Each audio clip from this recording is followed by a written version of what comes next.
A magnificent sermon was preached. Great presentation. And if you're a student at all of good communication, it was one of the classic presentations of all times. The sermon, the first day the Christian church was started. And it said this sermon, this presentation was given to a multitude, meaning a lot of people. But it was interesting, as the account gives us, the record, it says, when the sermon was finished, there was a variety of reaction to the same sermon.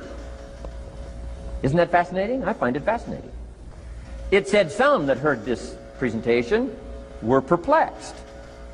And I read the presentation, sounded pretty straightforward to me. Said, why would somebody be perplexed with a good, sincere, straightforward presentation? Best answer I've got. They are the perplexed. I mean, you know, what other explanation is there?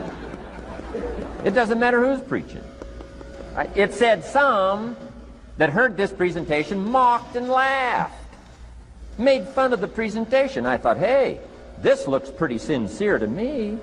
If you give a sincere, honest presentation, why would somebody mock and laugh? Easy explanation. They are the mockers and the laughers. What else would you expect them to do? Right? I used to try to straighten all that out, say, well, they shouldn't do that. I don't do that anymore. I've got peace of mind now. I can sleep like a baby, not try to straighten all this stuff out. I used to be so naive. I used to say, well, liars shouldn't lie. See, how naive can you be? Of course they're supposed to lie. That's why we call them liars. They lie. They lie.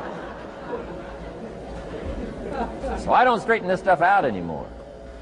Anyway, it said some that heard this magnificent presentation didn't know what was going on.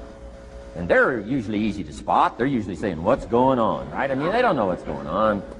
But interesting, right? A variety of reaction to the same sincere, honest presentation. Now, it also says, in wrapping it up, some that heard the presentation believed. And I think that's who the speaker was looking for, the believers. Interesting. Now, it said the number of believers was about 3,000. So, pretty good first day. 3,000. I've had some first days, but I never had 3,000. But anyway, 3,000 were believers. And that's, the speaker was looking for the believers out of this multitude. And that's about as close as we can come to understanding the mystery. Some believe, and some mock, and some laugh, and some are perplexed, and some don't know what's going on. And you just have to leave it that way. Why? Because that's the way it's going to be. The way to be brilliant is to find out how it's going to be and then say, here's how it should be. I mean, that's how you become brilliant. So, anyway, who knows the mystery? I call it mysteries of the mind. We don't understand. But I don't try to change it anymore. On this particular story, as far as we know, they didn't have classes after the presentation to try to de-perplex the perplexed. I mean, as far as we know, they left them perplexed. They left the mockers mocking. They let the laughers laugh. I mean, they didn't come back and try to straighten all this out. You say, well, how can you build a church? Well, make another presentation, and you'll get some believers and some mockers and some laughers and some who don't know what's going on. So that's about the best we can do. So, but I'm glad I've got the believers here today. You believed enough to shell out your cash and part with your time and some of your effort and energy, and I appreciate that. So, hopefully you'll find some inspiration here today. All right? To get the most out of today, a couple of more notes. Number one, be thankful. That's a good way to capture the most of a day like this. Be thankful for what you already have. That shouldn't be any problem in America, being thankful. Everything we need is available in America. Everybody wants to come here, right? The last time I was here, that little presentation I gave, everybody wants to come here, America.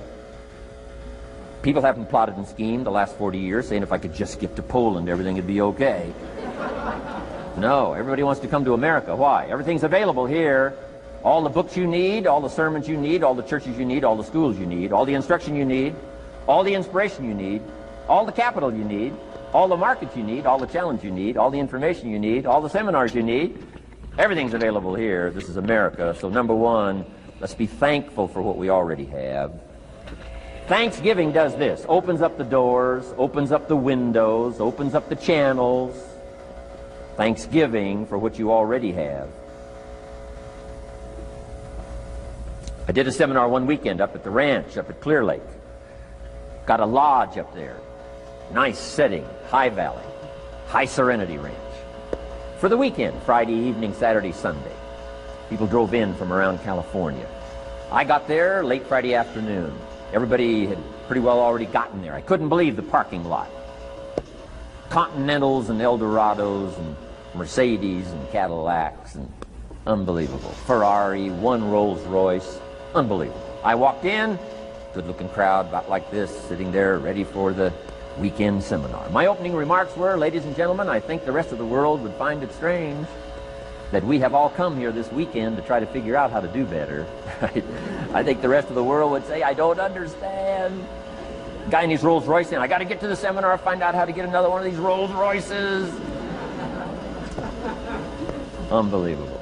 Anyway, let's be thankful. Here's what locks up the doors and the channels to receive more: cynicism. That locks you away. That prevents you from learning more. Being a cynic about the past and the future, a cynic about the marketplace, cynical about the people, cynical about the institutions, cynical about the setup, cynical about yourself, cynical about your chances. See, that locks away all the chance for stuff to flow your way. So, good advice, I think, today. Start off, be thankful. Here's number 2, listen well. That's going to be a challenge today, I understand that. Seems like most of, our life is still going on outside these 4 walls, right? Most of our life seems like it's all, continuing out there. Family and business and associates and market and economy and whatever else is happening in the midst of your life. And to sort of, pull your attention from what's going on out there and put it in here for just a few hours, I know is a challenge. But do the best you can, listen well. And here's the last one: take good notes. Be a good student today. Take some good notes. I've not come to entertain you. As you can tell by my opening joke, right? I would not make it in Las Vegas. So we don't have a dog and pony show today, no entertainment. But I do have some ideas. Take some good notes. Somebody showed me the other day notes that they took about 21 years ago, attending one of my seminars out in Los Angeles. He said, I still use these notes I took 21 years ago to help me in my business, relationship with my family. So I'd like to have these notes that you take today become that valuable for you. Then it would be worth me making the investment to come and spend a portion of my life, time, and energy here. And I want this investment I'm making here today to pay off. And one of the ways it can pay off to me is for you to take good notes and then go away and use whatever makes sense. Because what I feast on coming back around is the story out of this audience today, sure enough. 6 weeks from now, 6 months from now, 6 years from now, somebody's going to, by phone, by letter, by personal contact, walk up to me and say, the things you shared that day got me thinking. And I started making some changes, and let me tell you what's happened to my business, let me tell you what's happened to my sales career, let me tell you what's happened to my relationship with my family. See, that'll make it worth it for me.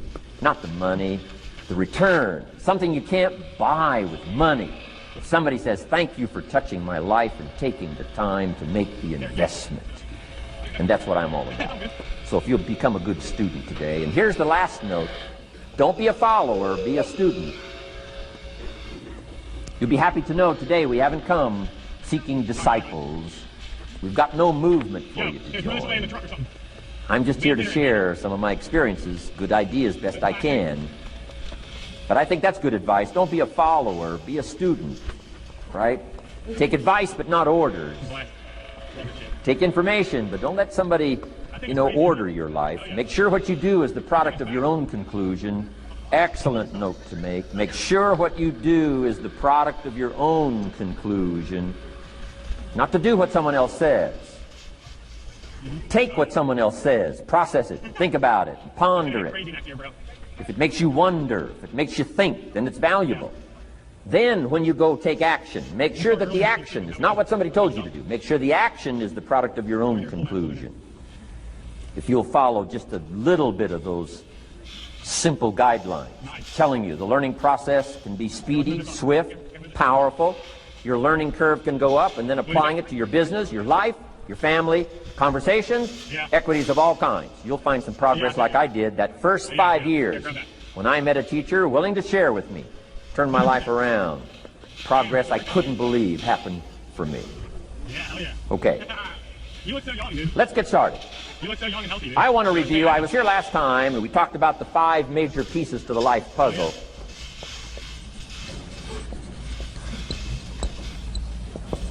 And I just want to review those because it lays such a good foundation for all the rest that I want to share with you today. We got a lot of subjects to cover, so we're going to go rather swiftly, okay? Put on your mental track shoes here and run with me today, because I'm going to deal mostly in concepts. Expect you to, fill in a lot of the details, because I got a lot to share. I want to get through it all. But let's lay this foundation again of the 5 major pieces. Happens to be the title of my latest book. But I think it is so valuable in laying a foundation. It's some of the things I learned between ages 25 and 30. The teacher who taught me so well. He dealt in these fundamentals, we call these. Fundamentals. We call these basics. Basics for sports, fundamentals for sports, fundamentals for your business, fundamentals for the way you deal with your family, a few simple things. Few basic things that if you practice every day can make all the difference in the world, how it works out. I boiled it down to 5 major pieces to the life puzzle. Let's just review those. Number 1 is philosophy. Philosophy, as I taught the last time I was here, philosophy, in my personal opinion, is the major determining factor in how your life works out. Philosophy, the major determining factor in how your life works out. Philosophy. To form our philosophy, you got to think. You got to use your mind. You got to process ideas. And this whole process over a lifetime, starting way back here when we were children, schools that we've attended, our parents, our experiences, all this stuff that we've processed by the thinking process helps to develop our philosophy. And in my opinion, each person's personal philosophy is the major factor in how your life works out. Here's what I called it in that last presentation when I was here. It's called the set of the sail. Each person's personal philosophy is like the set of the sail. Now, I used to think it was circumstances that ordered my life. If someone would have asked me at age 25, Mr. Rohn, how come you're not doing well? Pennies in your pocket, creditors calling, nothing in the bank, behind on your promises to your family, you live in America, 25 years old, got a beautiful family, every reason to do well, and things are not going that well for you. What is wrong here? It would not have occurred to me to blame my philosophy. I mean, it would not have occurred to me. Saying, well, I got this lousy philosophy, and that's how come I got pennies in my pocket and nothing in the bank, and things aren't working well. That would not have occurred to me. I found it much easier to blame the government. Much easier to blame the tax problem. I used to say taxes are too high. Top tax rate when I first started paying taxes, 91%. Back then, when your income reached a certain level, all your income over that, 91%. So I used to say that's too high. Now the top tax rate's about 33%. But people are still saying what? Taxes are too. See, but you can't use that anymore. If it's gone from 91 to 33, how could it be too high? Come on. I threw all that old excuse stuff away. Some people found it, though, and they're using it these days. My old list. I used to blame the traffic, the weather, used to blame circumstances, right? People say I'm too tall, I'm too short, I'm too old. I was raised in obscurity, raised on a farm, parents with modest means, all this stuff. If you were to ask me, how come you find yourself here, Mr. Rohn, age 25, living in America, land of abundance and opportunity, pennies, zero in the bank, not doing well, creditors calling, it would not have occurred to me to blame my philosophy. I found it easier to blame the company policy. I used to say, if this is all they pay, how do they expect you to do well? So I figured that, my future was going to be tied to what everybody else was arranging, the economy, and right? Interest rates. I used to say things cost too much. That was my whole explanation, not my philosophy, until my teacher taught me better that this is where the problem was, my own personal philosophy. Here's what's exciting about each person's personal philosophy. That's what makes us different than dogs and animals and birds and cats and spiders and alligators. That's what makes us different than all other life forms. The ability to think, the ability to use your mind, the ability to process ideas, and not just operate by instinct. In the winter, I'm telling you, the goose can only fly south. What if south doesn't look too good? Tough luck. It can only fly south. But see, human beings are not like a goose, can only fly south. I mean, you can turn around, go north, you can go east, you can go west, you can order the entire process of your own life.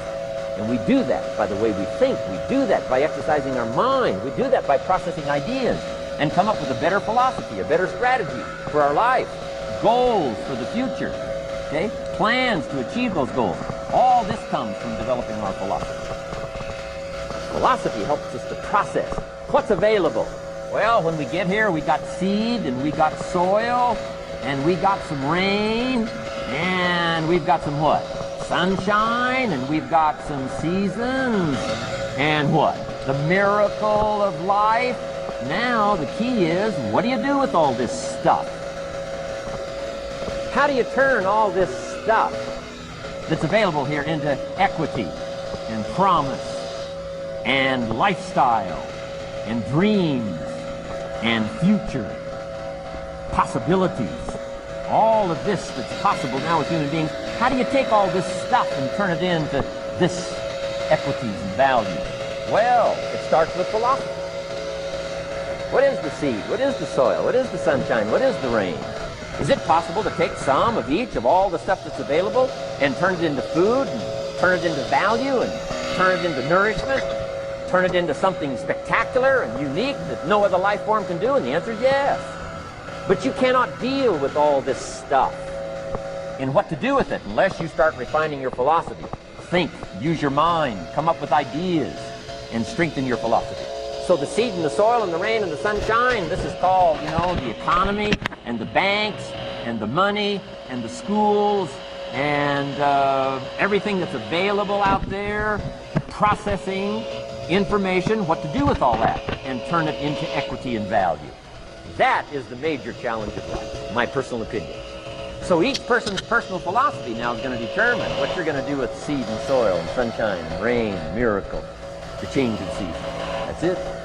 My personal opinion. Each person's personal philosophy is like the set of the sail. That's what this seminar is for today. Help you to trim a better sail. You don't need a better economy. You don't need better seed and soil. In fact, when it comes to seed and soil and rain and sunshine and seasons and the miracle of life, that's all you got. Now, what if you blame this stuff? Then you're blaming all you got.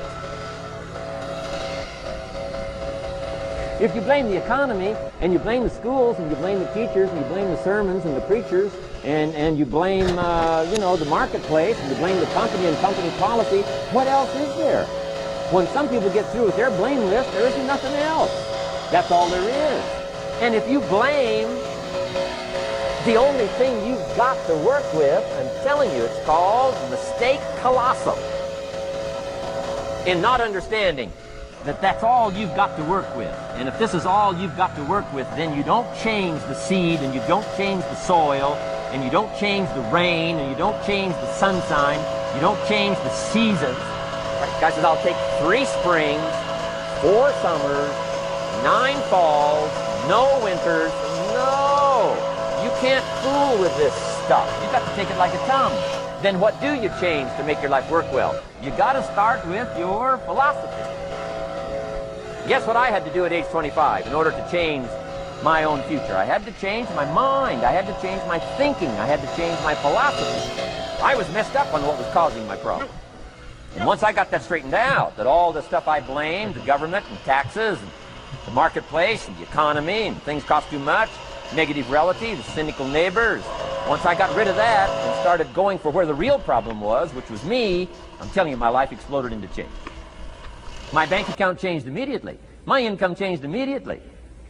My whole life took on a whole new look and color immediately.